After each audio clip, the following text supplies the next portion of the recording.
دوێ پەیمانە گوت ناو ڕووسا و ترکادە چێبووی گوتنەکە پوتین هەبوو و نەبەلاشات گوت دوێ کورد پشتگوه نەبن مەژی گەلک جارە دانوستاندن بوارەکردنا ناما جنابێ سەرۆک بەری جوینێ برۆژێکی ڕێکردی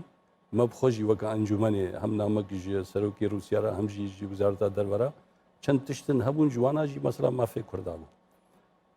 احتیمالەکە رووسیا کاربێ ڕۆلێکی بلەیزێ ji بۆی مافێ کووردا دوێ هەرێمێدا ئەو مافچ قاسا بڕاستی ئەم نزانن ئەم لەبەرن ji nêzîkva bibînin ji ber ew tiştê mecwareşiyan dî birya konsolya vê derê spasiya me kirin gotin tiştê baş bûn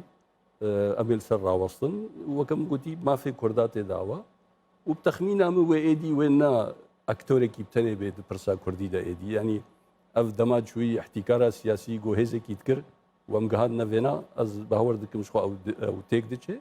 Dimênê Kurd bi giştî belkî tiştek li ser vê astê werê kirin em çaverê nekan mecdên ev karin çi bikin